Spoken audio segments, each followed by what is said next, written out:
that upset me so much is because if you see a future with someone, why would you want to alienate them against your friends and family? At the end of the day, there was a lot of false promises made by Adrian to me at the commitment ceremony. And there was no reconciliation on your end. There was no redemption week on your end. If anything, I'm actually confused as to why you wrote stay, because it's my turn to show up. So how did you show up? So you sat on the couch. How have you shown up? How have you shown up? She's not seen it. She's not seen it. We went for a walk. I said, hey, come for a walk together. So that was me trying to make an effort.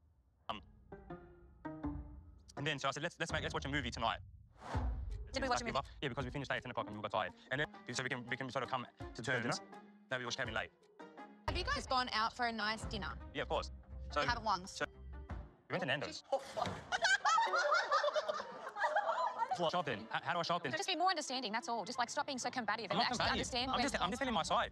Time for you to ask me what I need from a partner, and the reason why you still don't know is because you don't actually care enough to listen. We're not working. So why are you staying if not to do the actual work? In the Uber. Oh dear. I mean, I'm just trying to process myself why they are both here. I thought generally after the last episode, we wasn't going to see these two. I thought we can get a message saying that Athena and Aiden are both going their separate ways because of blah, blah, blah, blah. So to turn up to then see that they both return for this episode blew my mind. Listen, the matter of fact is when it comes to the ceremony on Sunday, I want to hear lead from both sides. To be honest with you, I don't even want to hear the experts even ask them questions about anything. I don't care. Their relationship is done.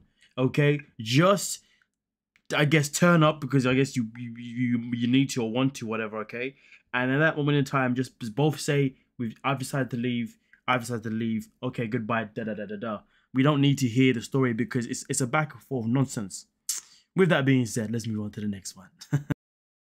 I was putting on music and requests and stuff, and I put on a song and I said a comment that I've slept with this rapper. Obviously got offended by it and felt a bit disrespected in how I said it. Before we actually proceed to obviously the events that happen, I'm just curious, why would you mention that you slept with someone else? It doesn't matter who it is, but that's just a random thing to do, you know? It's weird. I mean, that would definitely make me feel a certain type of way. Like, I mean, definitely not the way that Paul felt, but you know, yeah. Anyway, let's get into the madness. He definitely, wasn't his usual self. And I turned around and I went to bed, and that's when he got really angry and he, punched the wall. Condone his behaviour, and I don't think it's acceptable. It's not something I would want to put up with, especially if I'm going into like a lifetime with this person. Listen, nobody wants to, you know, be in a relationship with someone who has got, you know, any form of anger issues, you know what I mean? Whether those anger issues be verbal or physical. Because let's not forget, some people do go in relationships with people who are verbally abusive, verbally angry, and they think, oh, at least it's not physical. I'm gonna tell you this now: someone being verbally angry is just as bad as someone being physically angry. Because at the end of the day, the things that comes out of that person's mouth can still be very, very hurtful. You know what I mean? So let's just put it out there that both verbal and physical is not acceptable. You know, neither one. Now, of course, if Paul in this situation has gone off and then punched the wall out of frustration. I mean, the good thing is that Carreno isn't afraid to be around him. That's the positive. But clearly there are some unspoken issues that he has with his temper. Clearly when things aren't going the way he likes. And that's something that he needs to address within himself. He needs to have that conversation with himself of like, do I want to continue to be this aggressive person when X, Y, Z happens in my life or whatever? Do you see what I'm saying? This is a moment of his own self-growth that he should not ignore. Sorry, but then you're adding a but. Does that make sense? And then all I wanted, like, I just wanted some space to, so like when I get held emotional, I can't have a constructive chat. You were really angry at me, and you were like, well, if that's what you want, then just, you go like, I'm your wife, and you're like, then leave, and you... Me off. No, like, now I'm getting angry, because So I punched the wall out of thin air for nothing. I said, that's fine. I was like, go, go, go. And I turned around, and I went, and I faced the other way. Paul has done...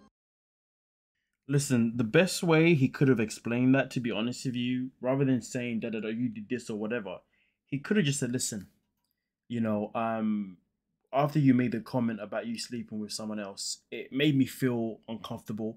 And, you know, I wanted to just withdraw myself from us because, you know, it really got under my skin. And I want to come back and return to have an actual conversation once I'd calmed down. But I understand that you wanted just to resolve it then and there, which I respect. But in future, if I do get in my feelings, please give me a chance to just, you know, go away and calm down. And then obviously da-da-da-da. And most importantly, I do apologize for my actions, because regardless of the fact that you know, at that time you maybe didn't understand that I need to have my own space, whatever, it's still not an excuse to the fact that I ended up, you know, doing something that is unnecessary. I mean, that's the best way to do it, because in that situation, you're not then saying, well, you did this, you did that. You know what I mean? You're just saying that, you know, this is how I like to handle things, and I'd appreciate if I could do it, if I could handle things this way. You know what I mean? And I understand you didn't know that. You know what I mean, or whatever. Because if you start to say, oh, you basically triggered me, that's just not good enough, is it? That's just weird and stupid. The wrong thing. Yeah, I know, like, wholeheartedly that he is not proud of himself and his actions last night. We found out the plot of why Tony doesn't want a 57. Why? What was it? He would like to have a baby. Just tell me that at the start. Why would I do that? You know how beautiful you are, how pretty you are? But your personality gives me the shits, man. Yeah. Tony's reached his threshold. I'll be honest with you. I haven't been a fan of Morena throughout the season, you know, and I don't see myself ever being a fan of hers. But Tony, I am not happy with the way he's now going about things, you know, because, you know, Morena definitely has the right to be upset with him, to be irate with him, because at the end of the day, this is a man that has come into the experiment. He's said that he was happy to be with her, but then meanwhile, all of a sudden, out of nowhere, he then mentions that he actually now wants to have a kid, which, okay, is cool, but you're now just throwing out random things that didn't exist from the get-go, which doesn't make any sense. So the matter of the fact is, Tony now is just trying to, you know, add more things to say. Like, if you don't like the woman because of the way she's been, just say that, yo, I don't like the way you are and it's not for me. I'm going to leave. Why he's dragging it out, I don't understand. The thing that's bothering me the most is that he's dragging this relationship out. Why has he not said that I want to leave? Why is he still saying that, oh yeah, I'll stay and, you know, we'll work on X, Y, Z? Like, you told the woman that you want a kid and you know she can't give you one. So why are you two still here? You see what I'm saying? Like, yo, Tony must not like peace in life. He must like problems because, yeah, no. I'm not happy with Tony's behavior, to be honest with you. Morena is no saying any shape or form, but this guy, no, unacceptable. You know, he needs to say, I'm going now. This is where I'm having my problem, mate. I'm sorry, but that's how I feel. Sorry. Because let's not forget, at the first ceremony, Morena's the one that actually put leave and Tony put stay. Let's not forget that. I've been crying a lot this week, just based on what you did, Bree. I think, like, taking your relationship time at the last commitment ceremony to throw shade and... Yo, you know what? Each time Jackie speaks, she's like, you know she's trying to improvise some BS, right? Jesus. Humiliate, ridicule, isn't... Those are really big words, Jackie. Let her talk. Let her talk. Everyone's having a... Like, some respect, just so that I can say this. You did. Jackie and I are a prime example of, we've resolved something, but let's just keep bringing it up. It's discrediting me, which I felt like undermined the very purpose of these commitment ceremonies, which is actually to work on your relationship. Jeff's situation, like, I feel like you took it too far. Too far. Apologise for that. And I felt like I actually didn't owe you an apology.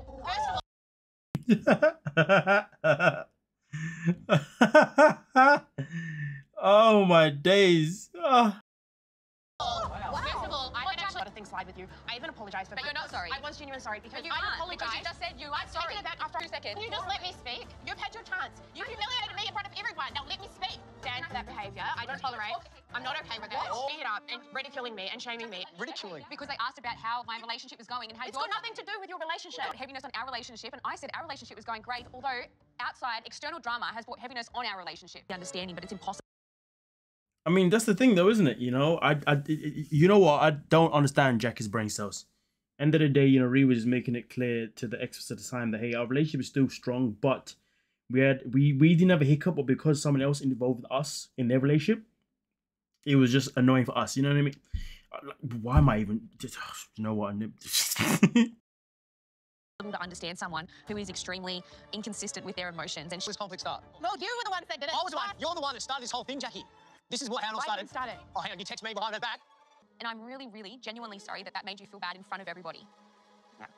Really genuinely sorry that made you feel bad in front. Thank you. That means a lot. Yeah. I said what I needed to say and I got an apology for the behaviour I thought that was unacceptable. The smirk on this girl's face. Oh boy. Oh my gosh. I just wanted an apology. The way she does things just to get a result that she wants is crazy. All of that just so she can get an apology. The way she just switches her character from one, like, yo, if this chick hasn't been diagnosed with bipolar, then I don't know where the hell he's going on with her. She must be a Gemini because this girl's got two sides to her, man. Like, what the hell? So often disappear, yeah. And I'm quite happy, to be honest, and yeah. I was very disheartened when Elliot told me his story about his sister. Telling me that story, you didn't mention anything at all about how the story impacted you. Like, your sister has diabetes now. She has to be... It hurt, so I was then hurt. And then it went in a spiral of like, so my pain isn't good enough. Seeing my younger sister fall into a coma and grapple with this illness for her whole life, care for, like most in the whole world, my baby sister, it was so traumatizing. Maybe that was Elliot trying to be as deep as he could in that moment. Listen, and it maybe wasn't as deep as you wanted it. But maybe that's all you've got. But at the time, I was disappointed. It's interesting because this is one of those times where Veronica couldn't do the whole, oh, let me speak, you know what I mean? Because obviously there's other women involved now and women know how to shut up other women, you know what I mean? So they can get their say. Anyway, yeah. Maybe to be patient. Yourself in the flip situation. Maybe it's hard for him to say those things. He's still here, he's open to learning. Like, I think that's pretty mature considering his past situation. I think, Veronica, that's what you can learn, patience. 100% I do not have patience. I know that about myself. It's crazy. So you know, you're telling us that you know that you have no patience, but yet this whole time you did not want to activate the thought of the fact that maybe your actions and reactions or whatever are due to the fact that you have no patience. You know what I mean? Like, this would have been very good information for you to share with Elliot, you know what I mean, if you really wanted things to work. But instead of sharing that, you're just saying it now because somebody's calling you out on it. The fact that she had to be called out on it for her to then admit it is crazy work to me. Nah. That means that she hasn't been genuine, you know what I mean? Like, I'm not saying she hasn't been fully genuine, but she definitely has not been genuine enough, you see what I'm saying, when it comes to her relationship with Elliot.